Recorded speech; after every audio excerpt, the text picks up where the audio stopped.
लागे वर्तमान अभिमानाने, मग भाग्य हे उजळेल उद्या कोणाचे, मग भविष्य हे उज्ज्वल नसे कोणाचे। महाराष्ट्र हे नाव तयाचे, महाराष्ट्र नाव हे जयाचे, जय हो त्या महाराष्ट्राचे, जय हो या महाराष्ट्राचे। सामर्थ्य महाराष्ट्र लोकीचे, समर्थ लोक महाराष्ट्राचे।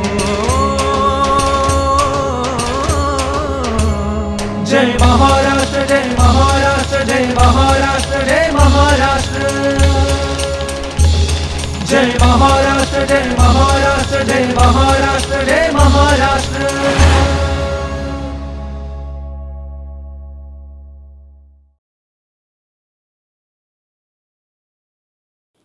नमस्कार। माहिती व जनसंपर्क महासंचालनालयाच्या जय महाराष्ट्र या कार्यक्रमात सगळ्यांचं मनपूर्वक स्वागत करते मी डॉक्टर मृण्मयी भजक। भारताला आणि महाराष्ट्राला सहकाराची फार मोठी परंपरा लाभलेली आहे आणि आपल्या राज्याच्या जी आर्थिक स्थिती आहे त्यामध्ये सहकार एक महत्त्वाची भूमिका बजावत असतो। सहकार आयुक्त हे मित्र, मार्गदर्शक आणि तत्वज्ञानी अशा अनेक भूमिकांमधून काम करत असतात आणि संपूर्ण सहकार चळवळ जी आहे त्याचं व्यवस्थापन त्यांना करावं लागतं। महाराष्ट्र राज्यामध्ये सहकार चळवळीची वाटचाल काय आहे आणि सध्या त्याचं काय काम चालू आहे या संदर्भात आज आपण विशेष चर्चा करणार आहोत। आज आपण आमंत्रित केलंय महाराष्ट्र राज्याचे सहकार आयुक्त श्री अनिल कवडे यांना। सर नमस्कार। नमस्कार। कार्यक्रमात आपलं मनापासून स्वागत करते। आपण म्हणतो की महाराष्ट्राला खूप मोठी परंपरा लाभलेली आहे सहकाराची आणि त्याही आधी आपल्याला माहिती आहे की सावकारी होती आणि मग त्यातून अनेक लोक पिळून निघाले होते अक्षरशः आणि त्यानंतर जसं सहकार सुरू झालं तसं एक खूप आर्थिक उन्नतीच्या दृष्टीने एक चांगलं पाऊल पडलं। तर ह्या संपूर्ण इतिहासाबद्दल काय सांगाल? खूप चांगला मुद्दा उपस्थित केला। सहकार हे क्षेत्र खूप महत्त्वाचं मानलं जातं, विशेषतः महाराष्ट्राच्या दृष्टिकोनातून तर त्याचं फार वेगळं महत्त्व आहे। अनेक आता आपण उल्लेख केला त्याप्रमाणे अनेक लोकांच्या विविध गरजांसाठी, विशेषतः आर्थिक गरजांसाठी दुसऱ्यांवर अवलंबून राहणं आणि त्यातून काही प्रमाणामध्ये सावकारीसारख्या अनिष्ट प्रथांचा उगम होणं अशा काही प्रकार पूर्वीच्या काळामध्ये खूप घडत असल्यामुळं आणि त्याच्यामुळं वैयक्तिक आणि सामाजिक सार्वजनिक विकासाला सुद्धा एक प्रकारे खीळ बसत असल्यामुळं एकमेका सहाय्य करू अव्यय धरू सुपंथ अशा स्वरूपाचा मूलमंत्र घेऊन सगळ्या किमान समान गरजा विचारात घेऊन आणि एकमेकांना सहाय्य करण्याच्या दृष्टिकोनातून काटकसरीची लोकांमध्ये सवय लावून आपण या सहकारी तत्वाच्या आधारे वाटचाल करायला सुरुवात केली। स्वातंत्र्यपूर्व काळामध्ये 1904 साली पहिला सहकार कायदा अस्तित्वात आला देशामध्ये आणि मग त्यामधून वाटचाल आपली सुरू झाली। स्वातंत्र्योत्तर काळामध्ये आपल्याकडे महाराष्ट्र सहकार अधिनियम 1960 आणि त्याखालचे नियम 1961 अशा प्रकारचे अस्तित्वात आले आणि याद्वारे आपण एक कायदेशीर प्लॅटफॉर्म म्हणूया, व्यासपीठ म्हणूया किंवा एक दिशा देण्याचं काम या कायद्याद्वारे आपण या सगळ्या सहकारी तत्वाच्या गोष्टीला केलं। जवळपास 116 वर्षाची वाटचाल आतापर्यंत झालेली आहे। 116 वर्ष त्यामुळे खूप मोठी वाटचाल आहे आणि ह्या सगळ्या वाटचालीच्या पार्श्वभूमीवर अनेक स्थित्यंतर आपल्याला वेगवेगळ्या क्षेत्रामध्ये बघायला मिळाली, विशेषतः ग्रामीण क्षेत्रामध्ये, कृषी क्षेत्रामध्ये किंवा इव्हन आपल्या अर्बन किंवा नागरिक क्षेत्रातल्या सुद्धा अर्थव्यवस्थेला चालना देण्याचं काम या संपूर्ण व्यवस्थेमध्ये या माध्यमातून घडलं असं म्हणलं तर ते वावगं ठरणार नाही। नक्कीच। आता सध्या तुम्ही काय सांगाल की सहकार चळवळ महाराष्ट्रामध्ये सद्यस्थिती काय आहे? आपल्या महाराष्ट्राचा विचार केला तर जवळपास 55 प्रकारच्या संस्था ह्या प्रमुख प्रकारच्या संस्था आहेत। अच्छा। हां, आणि त्यामध्ये जर आपण विचार केला तर 2 लाखाच्या वर आपल्याला या संस्था अशा प्रकारच्या दिसतात आणि त्यामध्ये 5.5 कोटी इतक्या लोकांचा प्रत्यक्ष अप्रत्यक्ष संबंध या सगळ्या व्यवस्थेशी येतो आणि त्यामुळे फार मोठा परिणाम या सहकारी संस्थांच्या माध्यमातून आपल्या जनजीवनावर, वैयक्तिक आणि सार्वजनिक विकासावर, अर्थव्यवस्थेवर आपल्याकडे होत असतो किंवा होतोय असं आपल्याला दिसतं। ग्रामीण भागामध्ये आपण जर बघितलं तर ग्रामीण भागासाठी विशेषतः कृषी क्षेत्रासाठी आपल्याकडे त्रिस्तरीय व्यवस्था आहे। ग्रामीण पातळीवर विविध कार्यकारी संस्था आहेत जिल्हा पातळीवर जिल्हा मध्यवर्ती सहकारी बँका आहेत आणि राज्यस्तरावर आपल्याकडं राज्य सहकारी बँक आहे. अशी त्रिस्तरीय व्यवस्थेमधून आपण कृषी क्षेत्रामध्ये विशेष करून योजनांना कर्ज पुरवठा करण्याचा प्रयत्न करतो. कारण कृषी क्षेत्रामध्ये आज विविध प्रकारचे गोष्टी घडत आहेत, सगळ्या क्षेत्रात घडत आहेत. कृषी क्षेत्राच्या बाबतीत विचार केला तर फळं असेल, अन्नधान्य असेल, भाजीपाला असेल, याच्या प्रक्रियेबद्दलच्या संस्था मोठ्या प्रमाणात काम करतात. साखर कारखाने एक वेगळ्या प्रकारची विकास केंद्र राज्यामध्ये बनली आणि त्या माध्यमातून ऊस उत्पादक शेतकऱ्यांना विशेषतः समोर ठेवून आपण त्या संस्था अस्तित्वात आणल्या. त्याचप्रमाणे सूतगिरण्या आहेत, कापूस उत्पादक शेतकऱ्यांना त्या माध्यमातून आपण न्याय देऊ शकलो. दूध उत्पादक संस्था आहेत. खरं तर दूध उत्पादकांना आज महाराष्ट्राच्या अर्थव्यवस्था, विशेषतः ग्रामीण अर्थव्यवस्था विचार केला तर आपल्याकडे असं दिसतं की एक पर्यायी अर्थव्यवस्था म्हणून दुधाची अर्थव्यवस्था आपल्याकडे ग्रामीण भागामध्ये आज कृषीपूरक व्यवस्था या माध्यमातून येताना दिसते. त्या माध्यमातून आपण सगळ्या पशुपालकांना, दुग्ध व्यवसाय करणाऱ्या शेतकऱ्यांना मोठ्या प्रमाणात न्याय देऊ शकलो आणि त्या माध्यमातून आपण आता वाटचाल करत आहोत. मला असं वाटतं की ग्रामीण क्षेत्रामधल्या जवळपास सर्व अंगांना आपण स्पर्श त्याद्वारे करतोय. केवळ ग्रामीण क्षेत्रातच नाही तर आपल्या नागरी भागामध्ये सुद्धा छोटे व्यावसायिक असतील, शेतमजूर असतील, किंबहुना कारागीर असतील, वेगळ्या प्रकारचं काम करणारे कष्टकरी व्यक्ती असतील, संस्था असतील, यांना सुद्धा मदत करण्याचं धोरण या सगळ्या बँकिंग व्यवस्थेमधून पतसंस्थेच्या माध्यमातून आपण केलं. जसं मी त्रिस्तरीय व्यवस्था आपली कृषी क्षेत्रासाठी सांगितली तशी ग्रामीण आणि शहरी भागासाठी आपल्याकडे पतसंस्थांची व्यवस्था आहे. राज्यामध्ये 13,000 पेक्षा जास्त पतसंस्था सुद्धा कार्यरत आहेत. त्याचप्रमाणे आपल्याकडं शहरी भागाचा विचार केला तर नागरी सहकारी बँका आहेत, ज्यांच्या माध्यमातून हे मी आत्ता सांगितलेल्या सगळ्या घटकांना न्याय द्यायचा किंवा त्यांना मदत करण्याचा प्रयत्न आपण या क्षेत्रातून करतोय आणि निश्चितपणे त्याचा उपयोग आपल्याला या सगळ्या व्यवस्थेमध्ये विकासात्मक बाबीमध्ये योगदान देताना आपल्याला दिसतंय. नक्कीच. म्हणजे आता तुम्ही सांगितली ती क्षेत्र देखील खूप वेगवेगळ्या पद्धतीची आहेत, ग्रामीण भागात आहेत, शहरी भागात आहेत आणि ह्या सगळ्याचा कुठेतरी आपल्या राज्याच्या आर्थिक आणि सामाजिक स्थितीवर देखील परिणाम होतोय. नक्कीच. तर तो कसा होतोय? आता मी उल्लेख केला याप्रमाणे खऱ्या अर्थानं ग्रामीण भागामध्ये जर विचार केला आपण तर आपली जर आता साखर कारखान्यांची किंवा सूतगिरण्यांची, दूध संस्थांची वाटचाल बघितली तर खऱ्या अर्थानं ती विकास केंद्र त्या भागामध्ये बनली. म्हणजे आपल्याला त्या ठिकाणी या घटकांना, विशेषतः शेती आणि शेतीपूरक व्यवसाय करणाऱ्या सगळ्या घटकांना खऱ्या अर्थानं त्यांचं उत्पादन व्यवस्थित करणं, उत्पादनासाठी लागणाऱ्या वेगळ्या गोष्टी, मग ती खतं असतील, अवजारं असतील, बियाणं असतील, अशा पुरवणाऱ्या विविध कार्यकारी संस्थासारख्या संस्था त्या ठिकाणी आल्या. आपल्या सगळ्या या माध्यमातून कृषी व्यवस्थेमध्ये कर्ज पुरवठा, पतपुरवठा कमी दराने करणं या दृष्टिकोनातून या संस्थांनी खूप मोठा सहभाग नोंदवला. जिल्हा मध्यवर्ती बँका असतील, राज्य सहकारी बँका असतील, नाबार्डचं रिफायनान्स योजना असेल, या सगळ्या माध्यमातून आपल्याला मोठ्या प्रमाणामध्ये या कृषी क्षेत्रामध्ये आपल्याला बदल होताना दिसतात. नक्कीच. आता नाबार्डने एक नवीन योजना पण आणलेली आहे, ॲग्रिकल्चर इन्फ्रास्ट्रक्चर फंड या नावाने. बरं. कृषी क्षेत्रामध्ये आपण केवळ तात्कालिक किंवा तात्पुरत्या स्वरूपाची कर्ज व्यवस्था न करता आपल्याला पायाभूत सोयी सुविधा सुद्धा करता आल्या पाहिजेत, ज्यामुळे त्या ठिकाणी दळणवळणाच्या चांगल्या सोयी होतील. त्या ठिकाणी आपल्या मार्केटिंग किंवा स्टोरेज, साठवणुकीच्या दृष्टिकोनातून, प्रक्रियेच्या दृष्टिकोनातून वेगळ्या गोष्टी करता येतील आणि हे कायमस्वरूपी राहील. बरोबर. जितक्या स्वरूपाची विकास व्यवस्था आपण कायमस्वरूपी करू, जितकी कायमस्वरूपी विकास व्यवस्था निर्माण होईल तितकी आपल्याला दीर्घकालीन फायदा देण्यासाठी त्याचा उपयोग होणार आहे. त्यामुळं त्याच्यामध्ये निश्चितपणे आपल्याला बदल घडताना दिसतो. किंवा आता शहरी भागामध्ये सुद्धा छोटे उद्योजक आणि व्यावसायिक किंवा छोटे काम करणारे जे व्यावसायिक आहेत, यांना खऱ्या अर्थानं आपण त्यांच्या ठिकाणी त्यांचे छोटे छोटे गट बनवून त्या माध्यमातून सुद्धा आपण त्यांना अर्थपुरवठा किंवा पतपुरवठा करतोय आणि त्यांना अडचणीच्या वेळेला या सगळ्या पतपुरवठ्याचा वापर करता येऊन त्यांची सुद्धा आर्थिक उन्नती होताना आपल्याला दिसतंय. नक्कीच. आता आपण बघतोय की काळ झपाट्याने बदलतंय, तंत्रज्ञान बदलतंय आणि ह्या सगळ्या पार्श्वभूमीवर काही आव्हानं जाणवत आहेत सहकाराला? निश्चितपणे हा खूपच आपण चांगला मुद्दा उपस्थित केला. कारण सहकाराचा विचार केला तर आता आपण जरी बरीचशी पावलं 100 वर्षामध्ये वेगवेगळ्या क्षेत्रामध्ये टाकत असलो तरी सुद्धा आपल्याला असं दिसतं की या सगळ्या पार्श्वभूमीवर काही आव्हानं नवीन आपल्याकडं उपस्थित झाली. मध्यंतरीच्या काळात आपल्याला संस्थांची ही वाटचाल होत असताना 2005 साली जवळपास 100 वर्ष पूर्ण झाली आपल्या या वाटचालीला. त्याच्यानंतर 2012-13 मध्ये आपल्या घटनेमधल्या 97व्या घटना दुरुस्तीनुसार काही स्वायत्तता आपण संस्थांना दिल्या बरं. की त्यांना त्या ठिकाणी त्यांच्या पद्धतीने योग्य पद्धतीने व्यावसायिकता आणून आणि चांगल्या पद्धतीने काम करता यावं या दृष्टिकोनातून काही त्यांना आपण अधिकार दिले. संस्था नोंदणी हा मूलभूत अधिकार मानला गेला.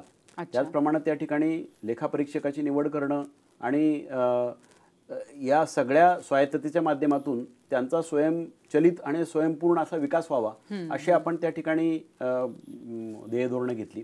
तरी हे होत असताना आता व्यावसायिकता मोठ्या प्रमाणात येणं आणि त्याद्वारे आपण नवीन स्पर्धात्मक जे युग तयार झालंय त्या स्पर्धात्मक युगामध्ये उतरणं हे खऱ्या अर्थानं आव्हान सहकारी संस्थांपुढे आहे. त्या सहकारी संस्था कुठल्याही असतील, विविध कार्यकारी संस्थांपासून साखर कारखाने, सूतगिरण्या, दूध संस्था सगळ्यांसाठी हे महत्त्वाचं आहे.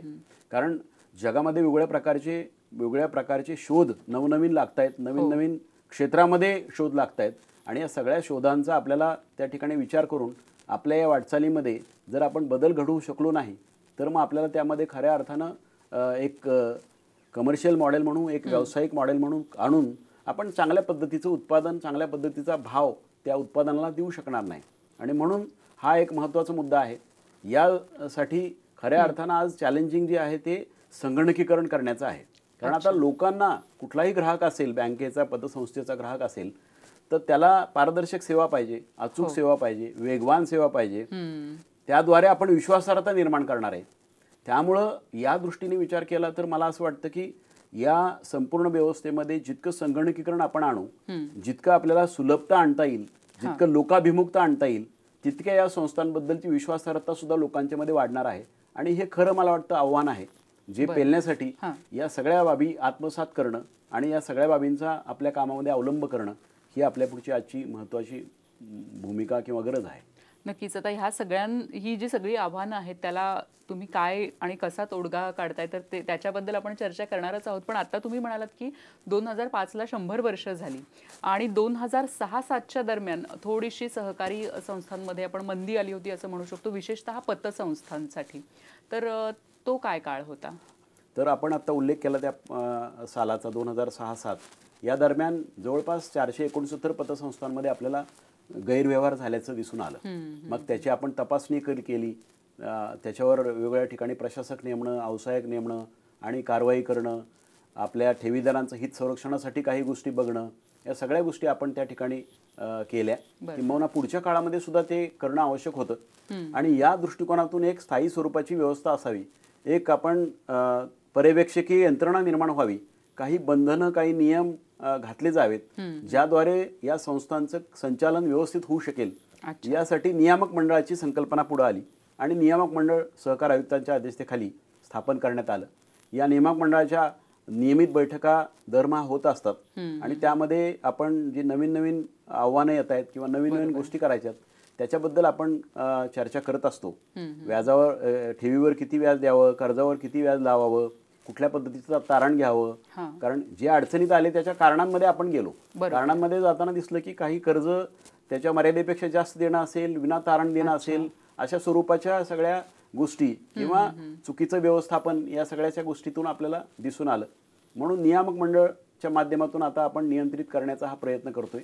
आणि यालाच आता मी उल्लेख केल्याप्रमाणे माहिती आणि तंत्रज्ञानाची जोड देणं हा सुद्धा आमच्या दृष्टिकोनातून एक महत्त्वाचा मुद्दा आहे ज्याच्यावर आता आपण काम करतोय की पतसंस्थांचं संचालन नीट व्हावं आणि त्याच्यामध्ये पारदर्शकता आणि अचूकता यावी या दृष्टीने तर आवश्यक आहेच संगणकीकरण. परंतु आम्हाला सुद्धा सुपरवायझरी व्यवस्था निर्माण करणं, पर्यवेक्षकीय व्यवस्था परिणामकारक करणं या दृष्टिकोनातून सुद्धा आमचा आता प्रयत्न आहे की आपण यामध्ये सुद्धा एक संगणकीकरणच्या माध्यमातून डॅशबोर्ड करणं आणि या संस्थांवर आपण चांगल्या पद्धतीचं नियंत्रण ठेवणं अशा पद्धतीचे आपण या ठिकाणी आता प्रयत्न करतोय. बरोबर आहे. कोणतंही आपण जेव्हा म्हणतो की व्यवस्थापन आहे किंवा सहकार हे तर एक संपूर्ण जाळं आहे असं आपण म्हणू शकतो. त्याच्यामध्ये अनेक अडचणी येत असतात. तशीच आत्ता सध्या आलेली सगळ्यात मोठी अडचण म्हणजे कोविडची अडचण आहे. तर ह्या सगळ्या काळामध्ये तुम्ही कशा पद्धतीने ह्या संस्थांचं, सहकारी संस्थांचं व्यवस्थापन करताय? खूप महत्त्वाचा प्रश्न आहे आजच्या घडीला. कारण आता आपण उल्लेख केला तसं या कोविड-19च्या पार्श्वभूमीवर आपण जर बघतो जवळपास प्रत्येक घटक त्यामध्ये त्याच्यावर परिणाम झालेला आहे. उद्योजक असो, व्यावसायिक असो, शेतकरी असो, या सगळ्या घटकांवर मोठ्या प्रमाणात परिणाम होत असताना मोठ्या प्रमाणामध्ये लोकांचे रोजगारावर परिणाम होणं, व्यवसायावर परिणाम होणं आणि मग त्याचा अर्थातच परिणाम सगळा सहकारी संस्था ज्या आहेत, विशेषतः वित्तीय संस्था ज्या आहेत, पतसंस्था असो किंवा नागरी सहकारी बँका असो, जिल्हा मध्यवर्ती सहकारी बँका असो, यांच्या सगळ्या बाबींवर राहिल्यामुळं तिथं सुद्धा काही अडचणी, काही कायदेशीर स्वरूपाच्या अडचणी किंवा काही प्रशासकीय संचालन करण्याच्या स्वरूपाच्या अडचणी, अशा वेगवेगळ्या अडचणी निर्माण झाल्या. आणि मग त्याच्यावर मात करण्यासाठी राज्य शासनाने पतसंस्था आणि विविध कार्यकारी संस्था किंवा त्रिस्तरीय व्यवस्था आणि पतसंस्था यासाठी 2 वेगवेगळे अभ्यास गट नेमले. त्या अभ्यास गटांचे अहवाल सुद्धा शासनाला सादर झाले. काही मुद्द्यांवर शासनाने मग त्याच्यामध्ये सुद्धा निर्णय घेतले की सर्वसाधारण सभा जे आपल्याला घेणं आवश्यक होतं, जे कोविडच्या पार्श्वभूमीवर आपण घेऊ शकलो नाही, त्याला त्या ठिकाणी 31 मार्चपर्यंत मुदत देण्यात आली. आणि काही अधिकार सर्वसाधारण सभा घेतल्याशिवाय, सर्वसाधारण सभेला असल्यामुळं ती सभा झाल्याशिवाय आपल्याला पार पाडता येत नव्हते. म्हणून त्यातले काही अधिकार मग आपण या मॅनेजमेंट कमिट्या ज्या आहेत, ज्यांना आपण ऑनलाईन बैठकाला सुद्धा घ्यायला आपण परवानगी दिलेली आहे, या संस्थांच्या मॅनेजमेंट कमिटी ज्या आहेत, जे व्यवस्थापन समित्या, त्यांना काही अधिकार आपण दिले. जसं की लाभांश वाटप करणं असेल किंवा पुढच्या वर्षाच्या खर्च मंजुरीच्या संबंधाने काही मुद्दे असतील ज्याला मान्यता सर्वसाधारण सभेची लागते, ऑडिटर नेमण्याच्या दृष्टिकोनातून मान्यता लागते, अशा काही सवलती पण त्यामध्ये दिल्या गेल्या. खातेदारांच्यासाठी, ठेवीदारांच्यासाठी किंवा कर्जदारांच्यासाठी काही सुविधा केल्या गेल्या. विशेषतः कर्जदारांसाठी हप्तेवाढसारखी योजना त्या ठिकाणी आणली गेली. अच्छा. ज्यामुळं संस्था एका बाजूला सुस्थितीत ठेवत असताना ठेवीदारांचं, कर्जदारांचं सुद्धा हित संरक्षण व्हावं, अशा पद्धतीचा प्रयत्न शासनामार्फत या सगळ्या पार्श्वभूमीवर करण्यात आला. बरोबर आहे. आता ही जी सहकार चळवळ आहे ती अधिक समृद्ध व्हावी, अधिक बळकट व्हावी आणि आणखी प्रगतीच्या दृष्टीने पुढे जावी, तर ह्यासाठी शासनाचे सध्या काय प्रयत्न सुरू आहेत? आपला मुद्दा एकदम बरोबर आहे. कारण सहकार चळवळ ही मी आत्ता बोलल्याप्रमाणे इतका दैदिप्यमान इतिहास असलेली ही चळवळ आहे. आणि या चळवळीमध्ये खऱ्या अर्थानं आपल्याला सगळ्यांचं योगदान खूप महत्त्वाचं आहे. कारण आपल्या ह्या संस्था ह्या सगळ्या सभासदांच्या संस्था आहेत, सदस्यांच्या संस्था आहेत. मी आता बोललो त्याप्रमाणे जवळपास 5.5 कोटी लोकांचा संपर्क येणाऱ्या ह्या सगळ्या व्यवस्था आहेत. याच्यामध्ये आपल्याला सगळ्या घटकांनाच खूप काम करण्याची गरज आहे, आत्मचिंतन करण्याची गरज आहे, आत्मविलोकन करण्याची गरज आहे. आणि त्यामधून आपल्या ज्या त्रुटी आहेत त्या आपण कशा दूर करू शकू याचा सुद्धा विचार केला पाहिजे. मला तर नेहमी असं वाटतं की या सहकारी संस्थांच्या माध्यमातून पसायदानामधलं दुरितांचे तिमिर जाओ, विश्व सधर्म सूर्य पाहो, हे जे ध्येय आहे, वाक्य आहे, याचा सुद्धा आपल्याला विचार करण्याची गरज आहे. कारण या संस्थांच्या माध्यमातून आपण खऱ्या अर्थानं लोकांच्या जीवनामध्ये समृद्धी आणण्याचा, त्यांचं दुःख कमी करण्याचा प्रयत्न याद्वारे करत आहोत. आणि त्यामुळं या सगळ्या पार्श्वभूमीवर आपण शासकीय यंत्रणेमध्ये सुद्धा प्रशिक्षण योग्य प्रकारचं होणं, संगणकीकरण जास्त प्रमाणात होणं हे आवश्यक आहे. सहकारी संस्थांच्या सुद्धा संचालनामध्ये सगळ्या प्रकारचं संगणकीकरणाच्या सुविधा जास्त होणं. आज आपण मोबाईल ॲप्लिकेशन्स खूप युजर फ्रेंडली आहेत, तर त्याचा वापर कशा पद्धतीने जास्त करता येईल, लोकांना ते कसं करता येईल, हे करत असताना सायबर सिक्युरिटीसारखे मेजर्ससुद्धा कसे आपल्याला विचारात घ्यावे लागतील, त्यामुळे घोटाळे होणार नाहीत, हित संरक्षण लोकांचं होईल, कुठलेही आर्थिक गैरप्रकार घडणार नाहीत, अशा पण गोष्टी आपल्याला बघणं गरजेचं आहे. आणि त्यासाठी शासकीय कामकाज करणाऱ्या व्यवस्थेला सुद्धा चांगल्या प्रकारचं प्रशिक्षण आणि या माहिती तंत्रज्ञानाच्या चांगल्या सुविधांचा अवलंब करणं आवश्यक आहे. सहकारी संस्थांचे जे पदाधिकारी आहेत, मॅनेजमेंट कमिटी आहे, त्यांचं सुद्धा योग्य प्रकारचं प्रशिक्षण होणं, कायद्यातल्या नियमातल्या सगळ्या तरतुदींचं चांगल्या प्रकारे पालन करण्यासाठी काय कार्यप्रणाली असावी याच्याबद्दलचं विवेचन त्या ठिकाणी होणं, त्यांच्यासुद्धा मनातल्या ज्या शंका आहेत त्याच्याबद्दलचं निरसन होणं, हा एक दुसरा भाग आहे. त्याचप्रमाणे त्या संस्थांमध्ये कार्यरत असलेले कर्मचारी, अधिकारी यांचं सुद्धा प्रशिक्षण होणं, त्यांनी सुद्धा चांगल्या प्रकारचं योगदान सचोटी आणि प्रामाणिकपणे देणं, हे सुद्धा आपल्याला त्याची महत्त्वाची गरज आहे. ती सुद्धा आपल्याला त्याद्वारे करणं आवश्यक आहे. आणि सगळ्यात महत्त्वाचं म्हणजे जे सभासद आहेत त्यांचं आपल्याला सर्वसाधारण सभांमध्ये सक्रिय योगदान फार आवश्यक आहे.